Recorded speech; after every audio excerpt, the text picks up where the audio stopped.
peu de silence, s'il vous plaît.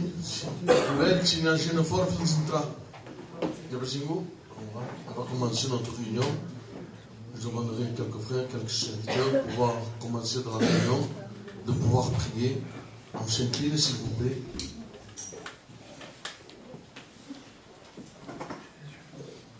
Je vais demander aux serviteurs qu'ils puissent commencer à adorer Jésus.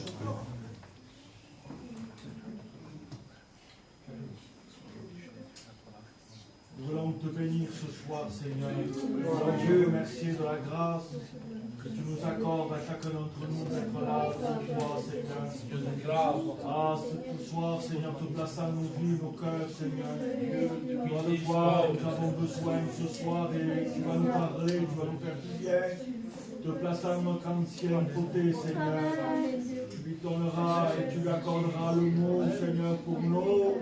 Seigneur, s'il te plaît, parle-nous, fais du bien à ton peuple, à ton Église. Seigneur, descends, Seigneur, au milieu de nos esprits en vérité. Prends toute la place ce soir. Ah, ce soir, Seigneur, manifeste ta grâce. Que l'Église reçoive, Seigneur, ce que tu as préparé pour chacun d'entre nous. Bénis les chants, celui qui va chanter. Qu'il y ait l'inspiration des cantiques ce soir. Ensemble, nous voulons célébrer ton nom. Seigneur, à toi toute la gloire, Dieu. Alléluia. Amen.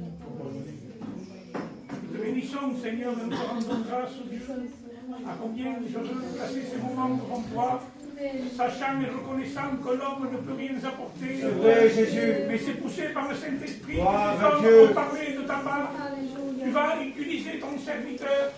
Tu vas lui donner le message à propos. Qui mieux que toi connaît nos cœurs, qui mieux que toi connaît nos vies. À combien nous venons tels que nous sommes devant toi, parce que tu connais la profondeur de chaque cœur, de chaque vie. Seigneur, à combien nous voulons passer l'auditoire devant toi, que nos cœurs soient réceptifs à la parole de Dieu. Te demandant de bénir celui qui va chanter, parce que nous savons que tu sièges au milieu des louanges. Te demandant, Seigneur, que la chair se taise et que l'Esprit de Dieu prenne toute la place, dans le nom glorieux de Jésus. Amen. Gloire à toi, mon Seigneur. Tout le monde, Seigneur. Je veux bénir ton nom, Seigneur. Amen. Et je veux te remercier pour la grâce que tu nous accordes de pouvoir, Seigneur, une fois en plus, Seigneur, d'être réunis en ton nom. Seigneur, nous savons que quand tu es là, Seigneur, il y a la bénédiction. Amen. Nous savons que quand tu es là, Seigneur, les choses peuvent être changées. Amen. Parce que tu es le Dieu qui transforme, le Dieu qui bénit, qui restaure. Amen. Seigneur, en cette soirée, nous dépendons de toi. Amen. Nous voulons que cette réunion soit conduite par l'Esprit. Nous ne voulons pas faire une réunion comme d'habitude, Seigneur. Mais nous voulons l'onction de Dieu ce soir. Il y a l'ancien qui va annoncer ta parole. Mais Seigneur, il a besoin de la grâce de Dieu. Seigneur, je te demande que tu sois avec lui. Et Seigneur, que ces mots soient inspirés par le Saint-Esprit. Parce que ce n'est pas d'une parole d'homme que nous avons besoin. Mais c'est une parole qui descend du ciel. Ah Seigneur, que l'Esprit vienne se poser sur nous ce soir. Et qu'il y ait la bénédiction. Nous ne voulons pas passer à côté de toi ce soir. Mais au contraire, nous voulons te saisir, mon Sauveur. Seigneur, viens bénir la réunion. Que les cœurs soient disposés ce soir. Et réceptifs à ta parole, Seigneur. Viens bénir nos vies spirituelles. Viens nos vies, nos foyers, nos maisons.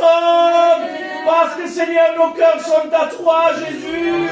Je te remercie, Seigneur. Merci, mon Père. Merci, Seigneur. Dans toute la liberté, s'il vous plaît. Avant de commencer sur un frère ou deux, pour prier. Pour la gloire, Seigneur. Merci, Seigneur, parce que tu es ce Dieu bon, Seigneur. Dieu qui parle, Seigneur. Qui ne change pas, mon maître. C'est vrai, Jésus. Seigneur, ce soir, je viens, Seigneur, avec mon cœur, Seigneur. Seigneur, ce soir, je veux ouvrir mon cœur, Seigneur. Ce soir, Seigneur, il y a tout à recevoir de toi, Seigneur. Je te prie, Seigneur, pour tout le monde qui est ici, Seigneur, que tu puisses disposer nos cœurs, Seigneur. Seigneur, que le trouble de la journée soit chassé, Seigneur. Seigneur, et que ta présence se manifeste au milieu de nous, Seigneur. Seigneur, la valeur de ces moments, c'est toi, Seigneur, ce soir. Ce que nous voulons entendre, c'est toi, Seigneur. Ta douce voix, Seigneur, comme les brebis qui reconnaît la voix de son maître, Seigneur. Ce soir, nous voulons venir devant toi, Seigneur, prendre des forces, Seigneur. Et Seigneur, nous voulons écouter ce que tu as à dire, Seigneur, et le mettre en pratique, Seigneur. Prends toute la liberté ce soir, Éternel. Au nom de Jésus, Seigneur, conduis l'ancien, Seigneur, par ton esprit, Seigneur.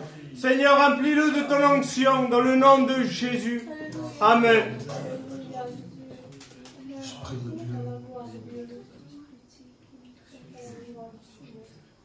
Avant de commencer, je vais demander au frère Dylan qu'on peut commencer avec nos prières. Seigneur, nous te louons, Jésus, nous te glorifions. Combien, Seigneur, ce soir nous avons besoin de toi. Ces moments, Seigneur, ils sont de la valeur parce que tu as payé le prix à la croix. Ces moments, Seigneur, tu as donné ta vie. Gloire à Dieu. Combien, Seigneur, te demandons de chasser tout obstacle, toute opposition. C'est un jour, Seigneur, d'adoration. Nous voulons te porter notre louange, Seigneur. Te demandons que tu conduises ton peuple, Seigneur, à la prière, Jésus. Je te place à l'ancien devant toi. Te demandons, Seigneur, de le bénir, Jésus. De lui donner la force, Seigneur, pour de pouvoir porter ce conseil, Jésus. Seigneur, merci, Seigneur, parce que tu l'as mis à part. Tu as donné le mot à propos pour ton peuple, mon Dieu. Bénis celui qui est faible, mon sauveur. Nous avons besoin de s'approcher de toi. Nous avons besoin, Seigneur, d'écouter ta parole, Dieu. Nous voulons prendre ta parole dans nos cœurs. Que la chair se taise ce soir. Que le Saint-Esprit prenne toute la place. Je te dis merci, mon Jésus. Amen. Amen.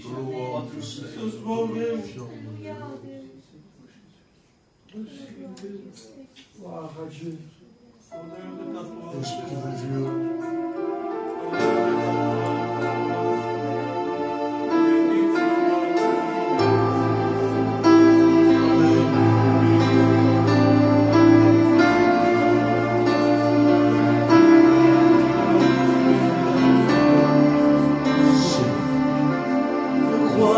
Que t'es seul, je me suis réservé 7000 ans qui n'ont pas fléchi les genoux devant moi.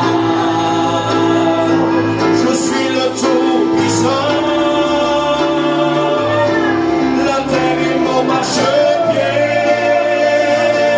le ciel est mon trône. Quand les montagnes me voient étrange, je pèse les montagnes au crochet. Tu regardes, je balaye la terre entière avec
José, sembla ben d'aquí,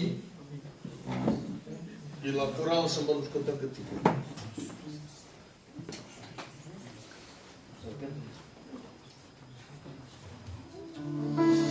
Tu nom, Senhor.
Gloire à Dieu, béni soit Dieu. Je vais demander au frère Angel qu'il puisse prier pour les enfants. Merci Seigneur. La gloire est à toi, mon Père. Merci pour ces offrandes que tu as données. Merci pour ce que tu as pu donner. Que tu ailles pour ton offrande pour tes serviteurs, Seigneur de grâce. Que l'œuvre grandisse et que tu bénisses tout le monde, Seigneur. Amen.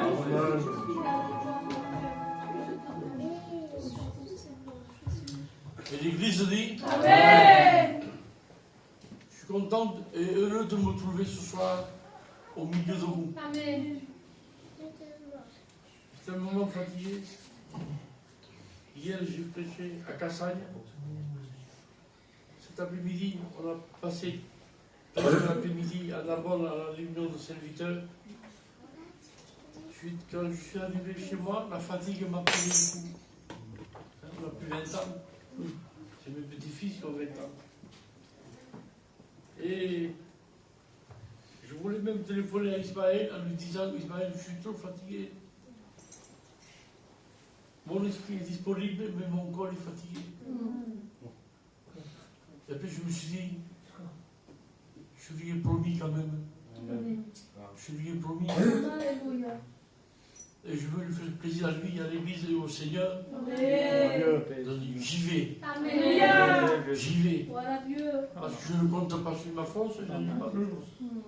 On compte tous sur la grâce du Seigneur Jésus-Christ. Amen.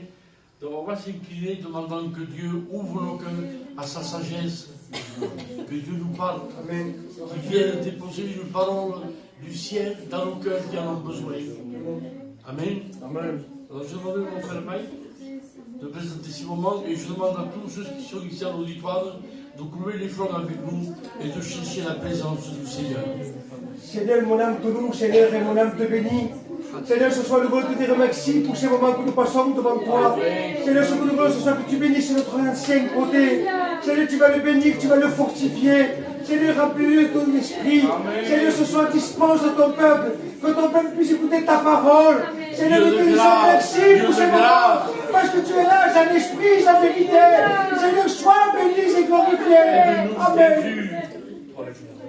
Et l'Église dit Amen. Saint Paul dit, la foi vient de ce que l'on entend, et ce que l'on entend ne vient pas des hommes, mais ce que l'on entend vient de la parole de Dieu. Amen. Donc passons directement au message, pour ne pas perdre de temps. La foi vient de toi, Seigneur, par ta parole. Donc qu'est-ce que tu as à nous dire ce soir? Je veux l'entendre, cette parole. Et la Bible dit que celui qui croit en Dieu croit premièrement que Dieu existe. Amen. Si on ne croit pas que Dieu existe, qu'est-ce qu'on fait ici? On est là parce qu'on croit qu'il existe, qu'il est réel, qu'il est vrai, qu'il nous a sauvés en Jésus-Christ, et que ce soir on va l'adorer de tout notre cœur. Si Dieu n'existait pas, est-ce que vous croyez que quand on va chasser un démon, il partirait? Un démon n'a pas peur des hommes, c'est nous qu'on a peur d'eux. Est-ce qu'un homme peut combattre l'esprit? Comment faire pour se battre avec le vent? On ne peut pas. Mais on y va au nom de Jésus, qu'il a dit, à mon nom vous chasserez les démons. J'ai fait plusieurs fois cette expérience. Et la parole de Dieu dit vrai. Au nom de Jésus, les démons partent. Les gens sont délivrés. Cela prouve l'existence de Dieu et la véracité des paroles de la Bible. Mais nous ne sommes pas les seuls à croire. Jacques dit, tu crois qu'il y a un seul Dieu? Oui, un Dieu unique, oui. Il dit, les démons le croient aussi. Hein? Jacques 2, verset 9. Ils le croient aussi et ils tremblent. Nous, on croit et eux, ils croient aussi, mais pas dans la même direction. Nous, on croit et par grâce, on est sauvés. Amen. Amen. Amen. Eux, ils croient et ils tremblent parce qu'ils savent qu'ils sont perdus. Parce qu'il n'y a pas de grâce pour eux. Jésus n'est pas venu mourir sur la croix pour les démons. Non, il est venu mourir pour les hommes. Un homme pêche, il y a rachat. Il y a pardon. Un démon pêche, il est condamné direct. Donc ils ont peur parce qu'ils savent le tourment qui les attend quand tout sera fini et qu'ils seront jetés dans le lac de feu et de tourment. Qu'est-ce que la foi? La Bible dit, la foi c'est une ferme assurance des choses qu'on aspire ou qu'on espère. Une démonstration des choses qu'on ne voit pas. Je ne vois pas, mais par la foi, je le vois. Je sais que Dieu me le donnera. Que dit la Bible? Crois, et tu verras, La gloire de Dieu. Il ne dit pas vois et crois. Non, c'est à l'envers. Crois premièrement. Et tu verras la grâce de Dieu. Amen. Que dit Job? Mon oreille avait entendu parler de toi. Ça, c'est l'écoute, crois. Mais dit maintenant, mon œil t'a vu. Amen. Amen. On croit et après on croit la grâce du Seigneur Jésus. Alors, je ne sais pas ce que tu attends. Combien de temps il y a que tu pleures? Dans l'église et chez toi, dans le secret. Mais Dieu te voit dans le secret. Amen. Que tu pleures, que tu gémis, même que tu te demandes au fond, est-ce que tu existes? Comme dit la Bible, à quoi cela nous sert de prier? Il disait comme nous, à quoi cela nous sert-il de prier? Est-ce que Dieu existe? Il y a tellement longtemps que je demande, tellement longtemps que je jeûne, que je fais des veillées, que je suis fidèle aux réunions, que je suis le Seigneur de tout mon cœur. On n'est pas parfait, mais on le suit de tout notre cœur. Et je ne vois jamais la main de Dieu. Je ne la vois jamais. Je ne la vois jamais à tel point que je me dis, est-ce que Dieu existe? Nous sommes humains. Et parfois on raisonne comme ça. C'est humain. Est-ce que je suis un mauvais pasteur si je pense ça? Est-ce que vous êtes une mauvaise église si vous avez ces pensées? Non. On est des humains. Et l'être humain, quand il passe des mauvais moments, eh bien, on réfléchit des choses qui, parfois, nous sortent un peu de l'équilibre. C'est normal. C'est normal. Est-ce que je suis un mauvais chrétien si je pense ça? Non. Je suis un chrétien qui passe par des mauvais moments, mais je suis toujours chrétien. Amen. C'est ça le principal.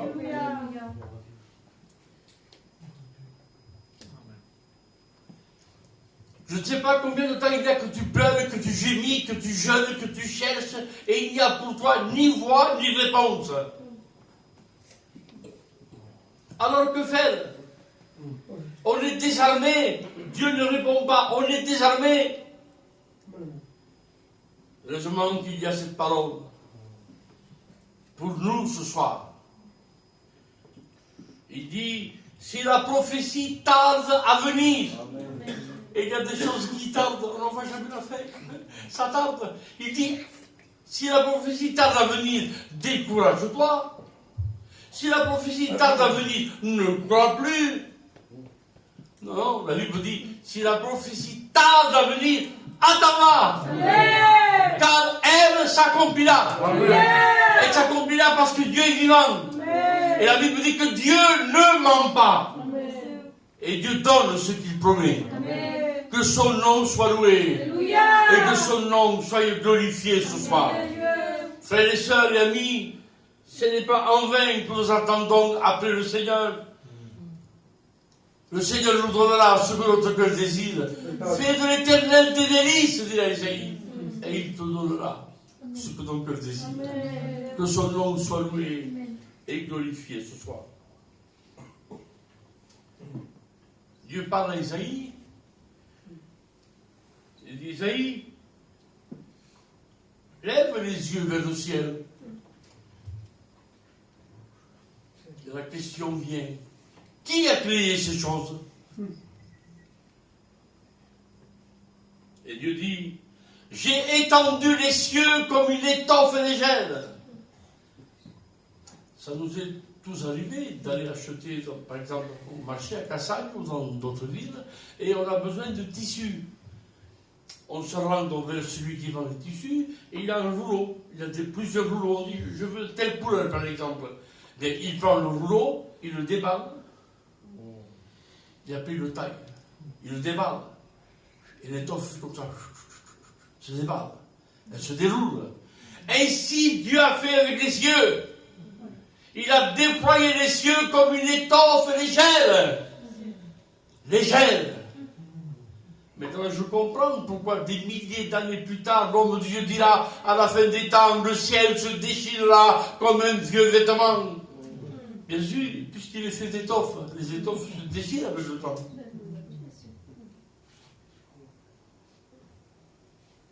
Il dit, Dieu, c'est David qui parle, il dit, Dieu a semé les étoiles dans le ciel. Dans le cosmos, il y a combien d'étoiles?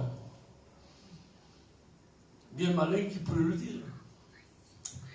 je m'intéresse un peu à l'astronomie, enfin, voilà, j'étudie un peu. Notre galaxie, une galaxie, c'est un disque. Dans le ciel, tout est rond. Un disque géant. Et dans ce disque, il y a 400 milliards, pas 4 milliards, ni 42 milliards, 400 milliards d'étoiles, de soleils, de lunes, 400 milliards.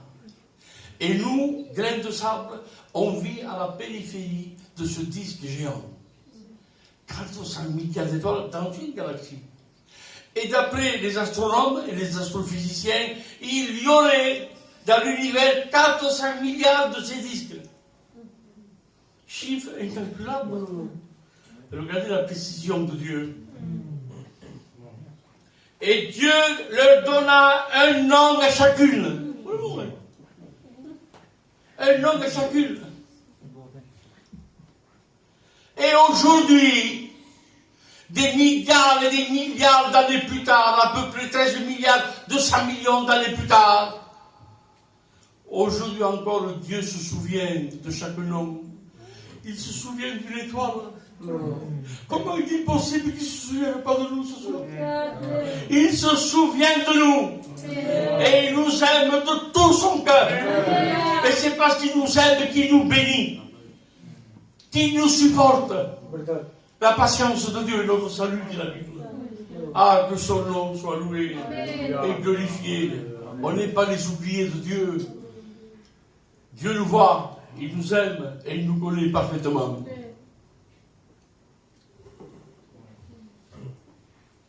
La Bible dit, quand Dieu dit, la chose existe.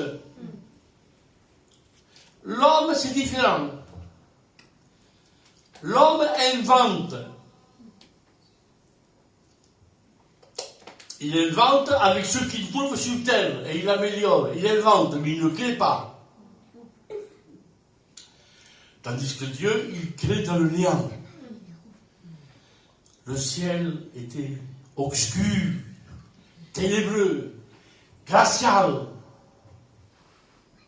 Et pendant des milliards d'années, ça a été ainsi. Mais un jour, il suffit d'un jour avec Dieu. Il suffit d'un moment avec Dieu. Il dit, et quand Dieu parle, il dit à la vie, que la lumière soit, que son nom soit loué. Et le cosmos s'est éclairé. Je ne sais pas combien de temps il y a que tu es dans les ténèbres, mais je peux t'assurer quelque chose, tu es au bon endroit. Ce soir, Dieu dit pour toi, pour ta vie, pour ta maison, que la lumière soit. Et la lumière, c'est le Christ vivant dans chaque cœur et dans chaque vie. Dieu parle et la chose existe. Amen. Il crée la terre.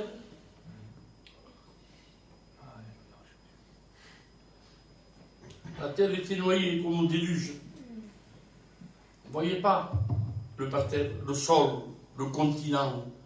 Il était noyé par les eaux. Et ça a été, si je ne m'abuse, le premier rassemblement de Dieu sur terre. Il a dit que toutes les eaux se rassemblent dans un même lieu. Et les eaux ont obéi. Ils ont fait bloc. Et quand ils ont fait bloc, Dieu là a mis un nom. Tu t'appelleras mer. Tant qu'ils n'étaient pas unis, ils ne portaient pas de nom. Quand ils se sont unis, Dieu a mis un nom. Quand on est unis, Dieu met un nom. Bénédiction. Parce que l'union attire la bénédiction. La division attire la malédiction. Mais l'union, c'est la bénédiction. Maintenant, allons plus loin. Et ça, c'est Dieu qui me l'a montré. Je vous le dis. Sans force, parce que je suis fatigué. Mais je vous le dis, comme Dieu est vivant. Ce que je vais vous dire maintenant, c'est Dieu qui me l'a expliqué. Moi, je ne sais pas comment voulez-vous que je cherche ces choses. Une fois que les eaux ont été rassemblées, la terre est apparue. Elle était noyée, mais là, elle n'était plus noyée. Le sec est apparu. Si les eaux ne se rassemblent pas, la terre, elle n'est pas visible. Donc Dieu ne peut pas créer le jardin d'Éden, ne peut pas créer les plantes, ne ne peut pas créer les animaux et il ne peut pas créer Adam et Ève. Tout est bloqué. Mais à cause que les eaux se sont réunies, à cause que les eaux ont obéi à la parole de Dieu, Dieu a pu continuer dans la création. Et tu mets à créer non pas la terre, elle était déjà créée, mais à mettre les choses à leur place. Et la mer restera dans un coin, et Dieu s'occupe des animaux, d'Adam, d'Ève, fait la création. Mais au verset 9, Genèse 1:9, Dieu recule sur ses pas, parce que Dieu n'oublie pas celui qui lui obéit. Et il regarde les eaux, et là il est béni. Il dit que de toi sortent maintenant des poissons. Quand on obéit, Dieu bénit. Amen. Quand on obéit, Dieu donne. Yeah. On n'est pas les oubliés de Dieu. On est l'église du Christ vivant. Amen. Et ce soir, il est au milieu de nous. Amen. Et Dieu créa les poissons et les grands poissons. Toi, grand poisson, un jour j'aurai besoin de toi. Je t'appellerai. Tu vas sortir des profondeurs abyssales de la mer et tu serviras de prison à mon prophète Jonas.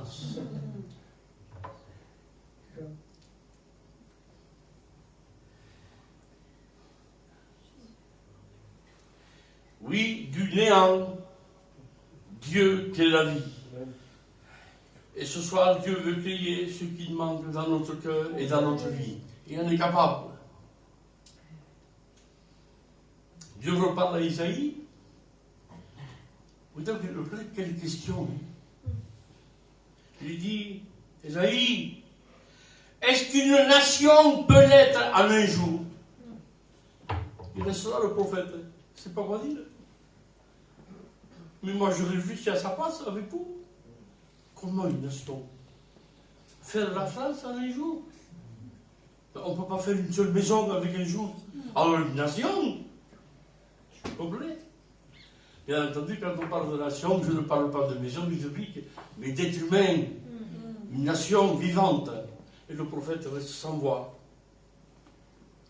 Dieu lance cette prophétie et elle traverse des siècles, des guerres, des fausses doctrines et tout ce qui se passe sur la terre. La prophétie est vivante, elle suit son cours. Elle attend le jour de sa naissance. Elle est en gestation. Pendant des milliers d'années, la prophétie est en gestation. Et cette prophétie s'est accomplie, et nous en sommes nous les témoins. C'est comme ça. On a la preuve vivante que ce texte est vrai. Toute la Bible est vraie, bien entendu. Mais là, on en est témoin. Cette prophétie s'est accomplie le 14 mai 1948.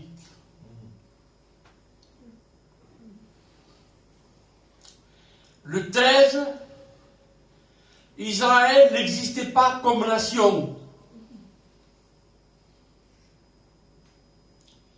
Mais le 14 au matin, à une nuit, l'ONU était présente sur les terres d'Israël. Et devant, je pense que c'était David Ben Gurion, le président de cette époque-là, le drapeau de l'étoile de David a été dressé et Israël a été reconnu comme nation vivante. Est-ce qu'une nation peut l'être en un jour? Oui! S'il le veut l'Éternel. Car rien n'est impossible à l'Éternel. Ce qui est impossible aux hommes est possible à Dieu. Et cette parole est vraie hier, aujourd'hui et éternellement. Appuyons-nous sur la parole de Dieu. Elle est notre force et notre soutien et elle est celle qui nous nourrit.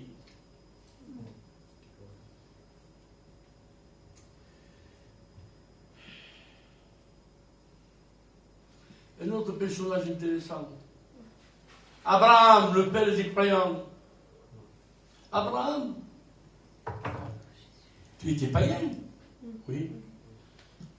Tu vivais en Ur, en Chaldée, au milieu des Chaldéens, et tu adorais les idoles.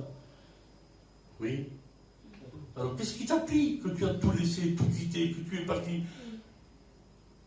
J'ai entendu une voix. Comment une voix? j'ai entendu une voix d'un Dieu que je ne connaissais pas. Et il m'a dit de le suivre. De laisser tout le monde, de prendre ma famille, sa femme, son troupeau, son neveu Lot, ses serviteurs, et ils sont partis tout droit, sans savoir où Dieu voulait les conduire.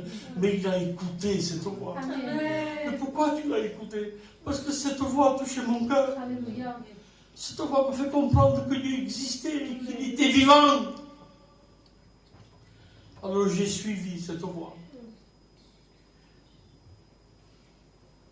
Et un jour, il m'a dit, parce qu'Abraham n'avait pas d'enfant, et Sarah ne pouvait pas enfanter.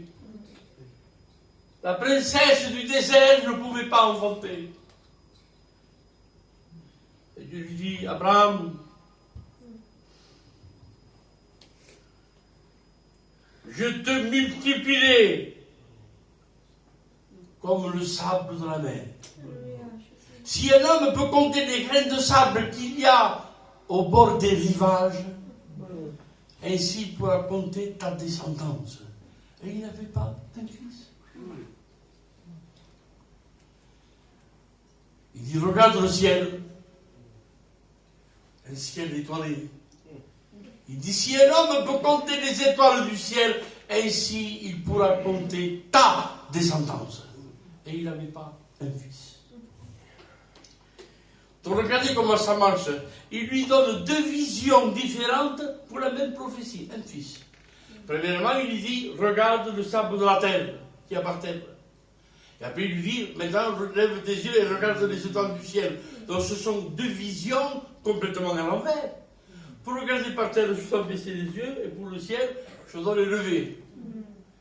Alors pourquoi ces deux symboles, ce sont des réalités bien entendu, mais pourquoi ces deux images, lui faire baisser la tête, lui faire lever la tête, pour la même chose? Parce que Dieu nous dit ceci, en simplicité de cœur. Quand on marche sur terre dans ses voies, quand on marche avec lui ici, dans les empreintes de sa parole, quand on marche, malgré les problèmes, les difficultés qu'on veut lui plaire, après ce sont les promesses d'en haut qui tombent sur nous. Amen. Amen. Que son nom soit loué. Amen. Que son Seigneur soit glorifié. Amen.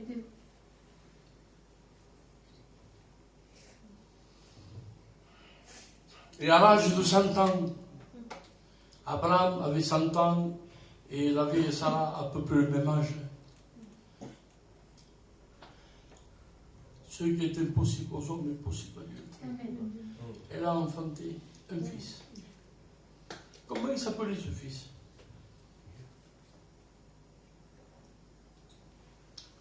Ce n'est pas un piège, vous voulez le dire. Continuez sur les Abraham. Est-ce qu'il y a quelqu'un qui le sait? Exact. Il se nommait Isaac. Mais que signifie Isaac en hébreu? Ça signifie rire. Vous ne trouvez pas ça étrange? De dire à son fils, il s'appelle Rire. C'est bizarre un peu, je pense. Et c'est le nom qu'on lui a donné. Isaac, Rire. Mais c'est tout symbolique. Ah, vieille Sarah, tu as gémi et tu as pleuré toute ta vie.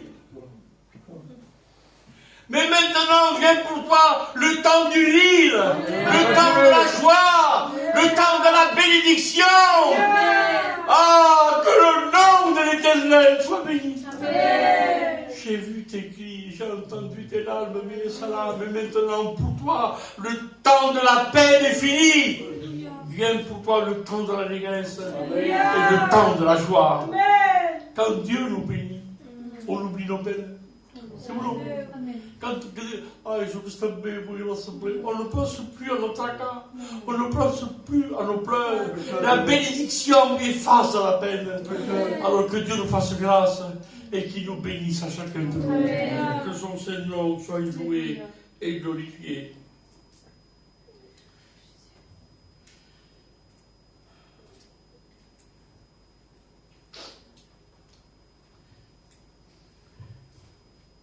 Dieu parle à Moïse, au mont Sinaï. Il avait 80 ans. Vous vous rendez compte? Il rentre au désert à 40 ans et Dieu lui parle quand il a 80 ans. Et qu'est-ce qu'il lui dit? Va en Égypte, je serai avec toi et tu délivreras mon peuple. À 80 ans, un vieillard plein de rhumatisme, de l'arthrose, mal au dos. Moi je n'ai que 67 et je suis déjà à moitié bon. Lui, 80 ans. Et lui dit d'aller en Égypte. Mais pourquoi tu lui as pas dit quand il avait 40 ans, à la fleur de l'âge? Non, parce qu'il aurait cru que c'était lui, à cause de sa force. Non, maintenant qu'il est vieil, il comprendra que c'est moi qui suis tout.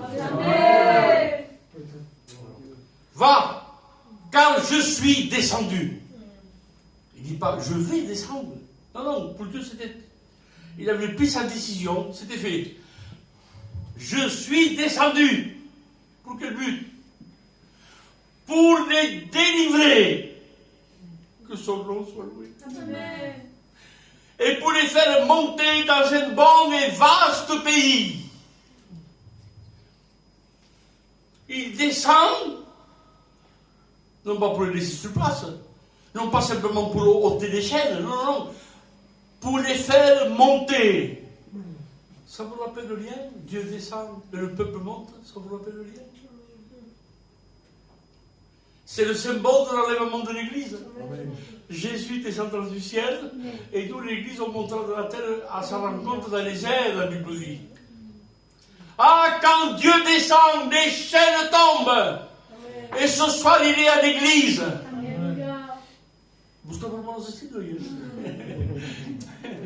Ce soir, Dieu est au milieu de nous. Amen. Quand descend, il se passe des merveilles, des miracles et des prodiges.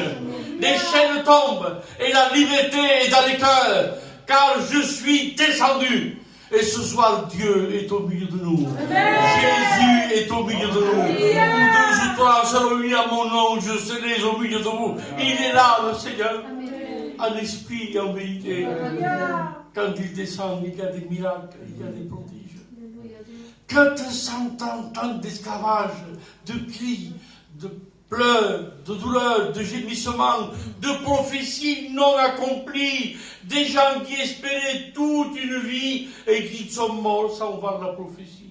430 ans. Mais un jour, il dit maintenant je vais les délivrer. Un jour suffit avec Dieu. Un instant suffit. À un instant, un cœur peut être changé. Une vie transformée. Un esclave délivré, un perdu est sauvé. Amen. En un jour, ne désespérons pas. Amen. Dieu est avec nous. Amen. Que son nom soit loué et glorifié.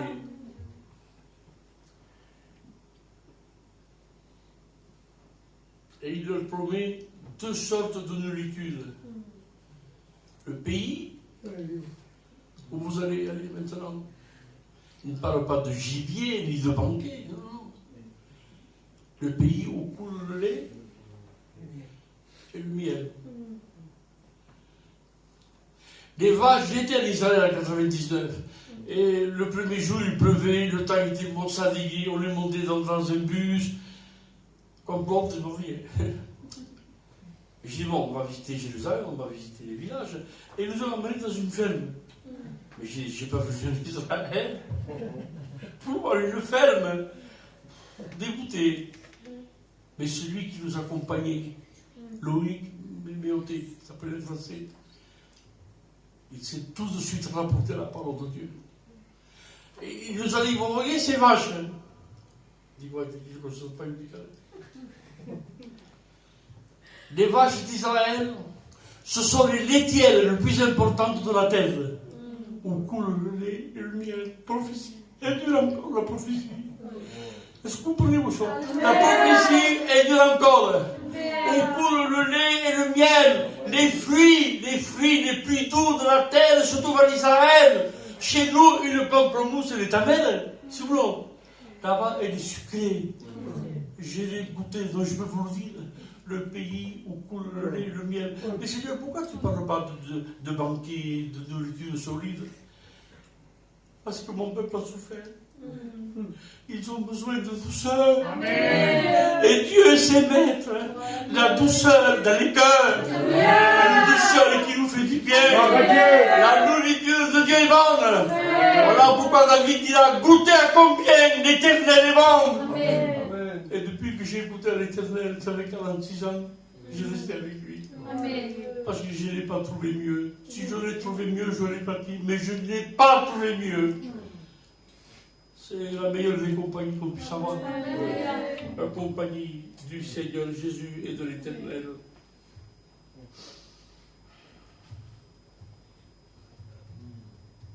Il me faut encore 10 minutes. Amen. Et ça, si vous dites non, je parle encore là. Ça vous va bien? Amen. Alors, successeur de Moïse. Le célèbre Josué, exact.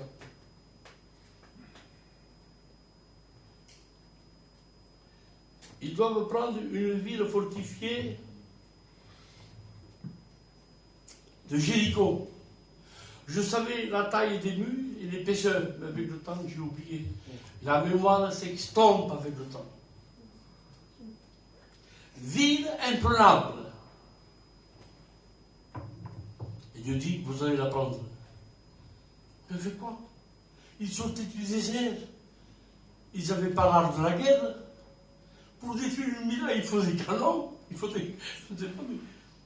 Ce n'est pas avec des armes et des flèches qu'on va détruire une maison, un château fort. Dieu parle à Josué. Que le peuple d'Israël, tous les jours, fasse le tour de la muraille et vous repartez sous vos tentes. Je sors de même. Que ça. Bon. Dieu m'a parlé et il m'a dit de faire le tour. Chaque jour, on va faire le tour de la cité. Ah bon? Bon, mais Dieu a parlé, on le fait. Pas de problème. Et tous les jours, le peuple d'Israël faisait le tour de cette énorme cité. Un jour. Deuxième jour. Troisième jour. Mais en haut des murailles, il y avait des gardes. C'est normal. Il y a de son ami, par exemple. Viens. Tu vas voir ces Hébreux, ce qu'ils font. Qu'est-ce qu'il y a? Mais ça fait 3 jours qu'ils font le tour de la cité. Ah bon? Mais ils veulent se battre? Est-ce qu'ils ont des armes? Non. Pas d'armes. Aucune menace. Ils font le tour, ils s'en vont. Ils font que ça, ils font que ça. 4e jour. 5e jour. Non mais les chrétiens, les alléluia, ça va pas, hein. Ils croient tout et n'importe quoi. Vous croyez en Dieu, mais ça n'existe pas, toutes ces choses. 6e jour. Et Dieu dit, au 7e jour, chiffre parfait, chiffre de Dieu. Pourquoi c'est le chiffre de Dieu? Parce que le 7e jour, il se reposa et il le bénit. Amen. Il y aura le peuple, vous prendrez l'arche d'alliance avec les Lévitiques et vous jouerez de la trompette et vous le peuple qui va vers moi. Et le 7e jour, il faut le dernier tour de la ville sans aucune arme. Ils se sont bien joués dans la musique. Et la Bible dit, et ils crièrent à l'Éternel. Pas prier, crier. Demeure, Seigneur. Et que dit la Bible quand elle demande le cri? L'Éternel entend. Et l'Éternel les a entendus. Et cette ville imprenable s'est écoulée comme un château de cartes. Ces murailles ont fondu comme de l'acide. Parce que l'Éternel l'avait décidé. Nous, on n'a aucune force. Et celui qui est avec nous, Amen. Il est plus fort que le monde. Jésus dira, prenez courage.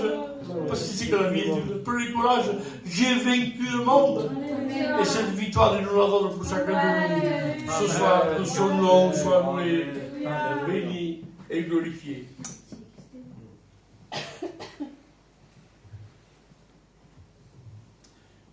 Et Josué parle au peuple, le message avisé. Il dit, ce n'est pas par nos épées, ni par nos javelots, ni par nos flèches que nous avons vaincues. Il est bon de se rappeler les choses. Il est bon de savoir qu'on n'est rien du tout sans lui. Jésus a dit, sans moi, vous ne pouvez rien faire, jamais l'oublier. Il dit, ce n'est pas à cause de nous, ni de nos flèches, ni de nos lances, mais nous avons remporté la victoire grâce à l'Éternel. Ne jamais oublier que la victoire vient de Dieu, que les bénédictions viennent de Dieu.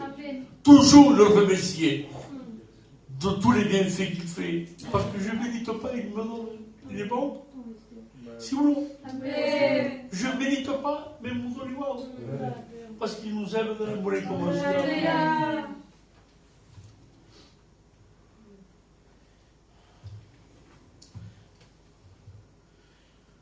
Dans 5 minutes, je termine. Parce qu'il y a la scène à prendre.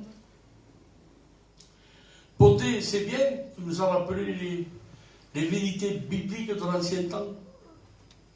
C'est bien. Mais ça, je suis la foi, et nous avons la foi en Dieu et en Jésus-Christ. Mais qu'est-ce qu'il y a pour nous ce soir? Tu me parles d'avant, mais aujourd'hui, moi, je veux savoir pour ce soir. Alors, pour ce soir, que dit la parole de Dieu? Dans le livre d'Ésaïe, il nous dit ceci. Ne crains pas, car l'Éternel marche avec toi. Amen. Il est devant toi. Amen. Amen. L'Éternel est avec toi et il marche devant toi. Amen. C'est pour nous ce soir. Amen. Le mettre devant et nous derrière. Toujours faire sa volonté et non la nôtre. Quand on fait la nôtre, on est perdant. Quand on fait la sienne, on est gagnant. Amen. Amen. Donc cette promesse pour nous. Ne crains pas, parce que Dieu sait qu'un lien nous est fait. On est des humains. Un lien, on a peur. Car l'Éternel est avec toi et il marche devant toi. Que dit le Maître? Jésus dira, je serai avec vous tous les jours jusqu'à la fin du monde. Qu'est-ce que ça veut dire? Vous ne trouvez pas qu'il y a quelque chose qui coche là? Je serai avec vous tous les jours. Bien. Mais il met un ultimatum. Avec vous tous les jours jusqu'à la fin du monde. Donc à la fin du monde, tu seras plus avec nous. Ça sort de sa bouche même. Je serai avec vous tous les jours, moins à la fin du monde. Je ne comprends plus rien. Tu seras plus avec nous? Non, je ne serai plus avec vous. Vous savez pourquoi, l'Église? Parce que c'est nous qu'on sera avec lui. Amen. On sera avec lui pour toute l'éternité. Que son nom soit loué et glorifié. Avant de partir, il a dit aux apôtres, je m'en vais auprès du Père. Il est ressuscité le 3e jour, il est resté 40 jours avec eux, et puis le dernier jour, au mont des Oliviers, il dit cette vérité, je m'en vais auprès du Père. Et il dit le pourquoi. Vous préparez une place. Et Jésus ne ment pas. Il est le chemin, la vérité et la vie. Et quand je vous aurai préparé cette place, parce qu'il veut que l'Église s'y Amen. Quand je vous aurai préparé cette place, je reviendrai. La promesse de son retour. Puis je vous prendrai avec moi. Quelle grâce! Quelle grâce! Enfin que là où je suis, dans la gloire, vous y soyez aussi. Amen. Saint Paul dit ceci à l'Église. Il dit, nous sommes ici-bas. Et quand on sent sa présence, on est très bien, très heureux. Donc il dit, qu'est-ce que ça sera quand on sera avec lui au ciel? Ça sera glorieux, frères et sœurs. Il n'y a pas de mot humain pour décrire le bonheur et la joie qui y aura dans la gloire céleste.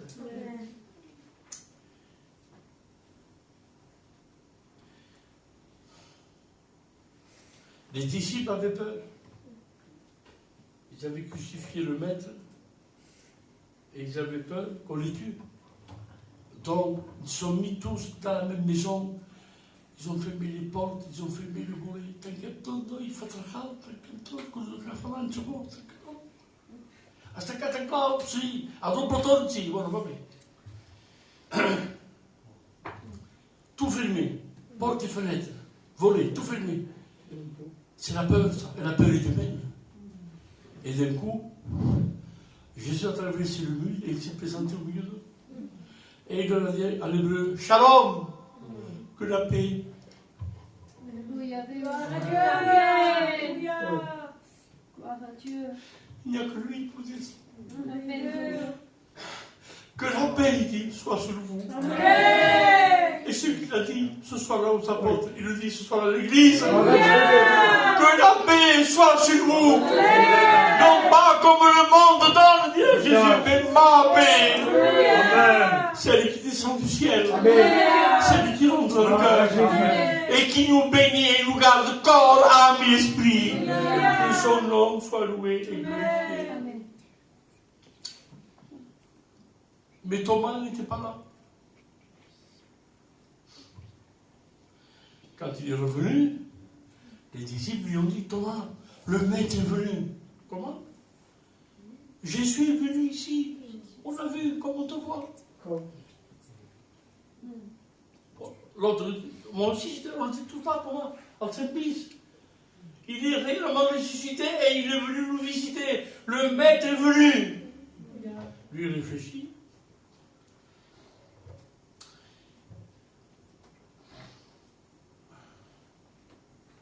Et personne ne lui a parlé à Jésus quand ils l'ont vu dans la maison. Et moi, j'ai compris pourquoi sans le lire. Et quand je l'ai lu, alors ça m'a fortifié. J'ai vu que la pensée que j'avais, elle venait de Dieu. Amen. Ils l'ont vu et ils n'ont pas dit un mot. Parce qu'ils se sont cru voir un esprit. C'était l'esprit. Jésus est mort, ça c'était l'esprit. Ou c'est une vision, ou une illusion, comme on dit. N'est-ce pas? À beaucoup de personnes, je perds les mots. C'est peut-être une vision, une illusion collective. C'est peut-être un esprit. La Bible le dit ainsi. Ils n'ont rien dit parce qu'ils croyaient voir un esprit. Et Thomas dit,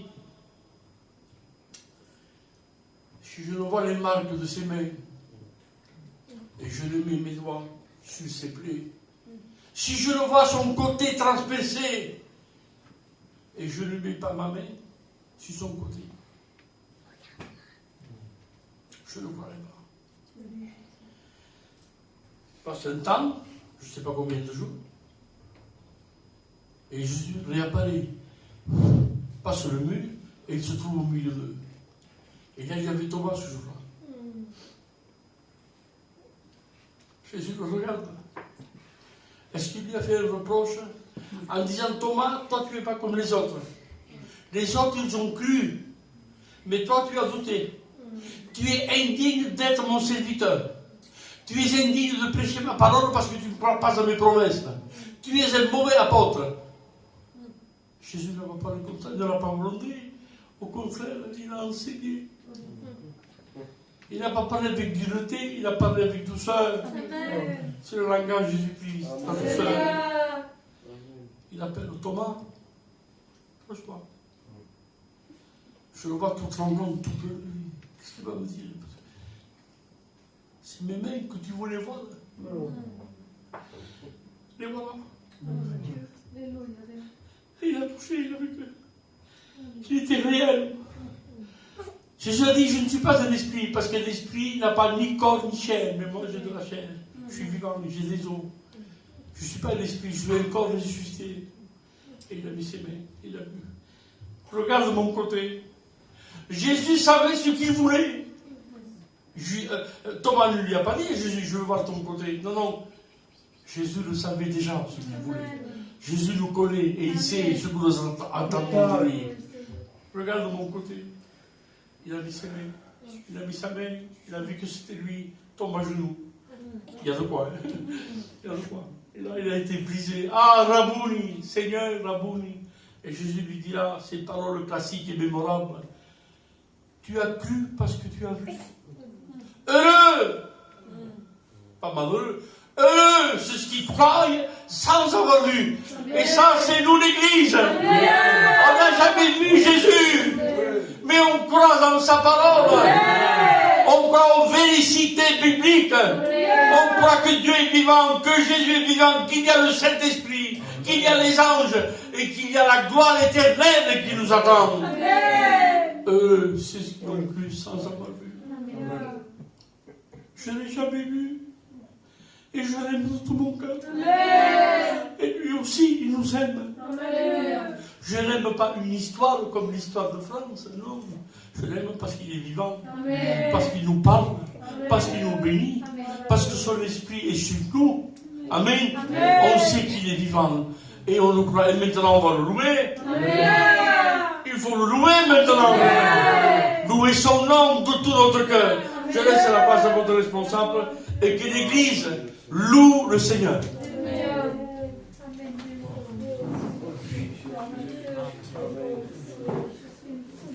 On s'incline, s'il vous plaît. Je vais demander au frère Isaïe qu'il puisse commencer dans la prière. Seigneur, nous voulons te remercier pour ta parole, Seigneur. Gloire à Dieu. Merci parce que ta parole est la vérité.